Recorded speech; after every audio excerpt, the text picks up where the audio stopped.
Hi! Welcome to this part of my review featuring Sacrifice, an Incense and Iron RPG. If you haven't seen the other parts of my review, featuring this role-playing game where you fight the horrors of the Middle Ages and Christianity, please check out the playlist in the description below. This time we are going to talk about gear. Let's start with coinage. Although gold coins exist, they are usually reserved for the type of transactions 99% of the population doesn't do. They are the currency of the rich and noble. As such, standard prices are usually given on silver pieces.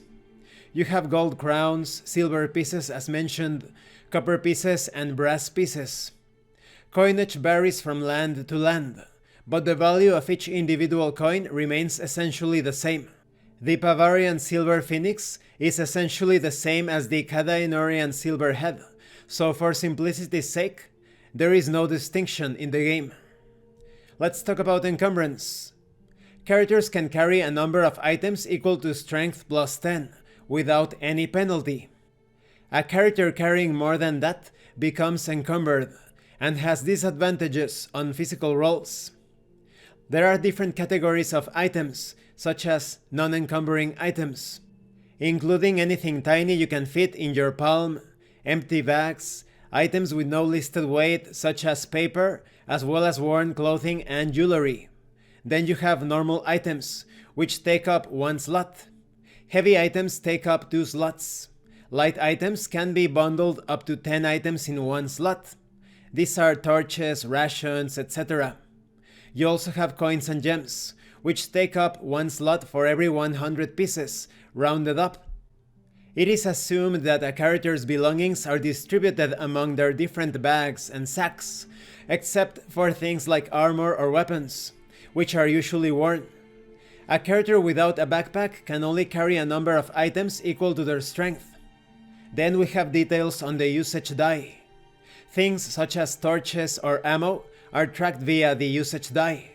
When you first acquire an item that utilizes the usage die, it begins as a D8, and each time you use the item associated with it, at the end of a combat when you used your bow and you need to check for ammo, for example, you must roll the usage die. If the result is 1 or 2, the die goes down 1 stage. So if you have a D8 and you rolled 1 or 2, it goes down to D6.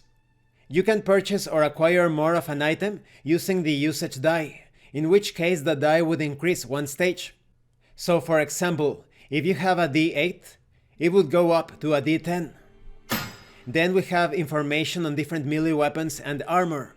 Let me read some of them to you. These are organized in tables. You have whips, which deal 1d4 of slashing damage, and they have the finesse property. We will talk about properties in a few moments. You also have spears. They deal d6 of piercing damage, and they are versatile. That means that if you wield them with 2 hands, you deal more damage. You also have battle axes, long swords, great swords of course, warhammers, glaives. You also have ranged weapons such as javelins, hand crossbows, heavy crossbows, just to mention a few weapons. Let's talk about the properties. You have finesse. Characters wielding a weapon with this property use their dexterity modifier instead of strength. You also have versatile. This weapon can be wielded either with a single hand or both hands. Wielding a versatile weapon with 2 hands increases its damage die. You also have slow. This weapon can only be used once each 2 rounds. And these are just some of the properties. You also have information on ammunition such as arrows and bolts. Then we have helmets. These actually increase your armor class. In many different role-playing games, helms are not given enough importance, but here they raise your armor class, but they apply a penalty to your perception. You also have different suits of armor such as brigandine, hide armor, half plate, full plate. The better the armor, the more armor class it provides, of course. But the heavier suits require great strength to wear, and some of them apply disadvantage on stealth checks.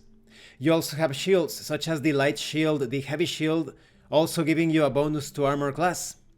Then you have various other gear, such as bandages, required in order to use the medicine skill to treat wounds. You also have candles to illuminate your path, but you also have lanterns as well. You have nets, oils, rations, sacks, tents. Most of them are quite simple to understand and pretty self-explanatory, but a few of them have specialized rules telling you how you can use that item, and their mechanics in relation to the usage die. This concludes this part of the review. In the next part we are going to talk about rules. I like how there is a balance between the abstract and the tangible. You have a number of items to be purchased individually, but when it comes to expendable items, you have the usage die mechanic, so that bookkeeping is somewhat reduced. I also like it that helmets work as a separate piece of armor giving you armor class, while applying a penalty to your perception check. That is very logical in my opinion. Thank you for watching this part of the review, and thank you for your likes and your comments. If you have any questions or comments, please let me know. And thank you so much to those of you that are going the extra mile to support the channel. If anyone else wishes to further support the channel, the information on how to do that will be in the description below. Once again, thank you, and see you later.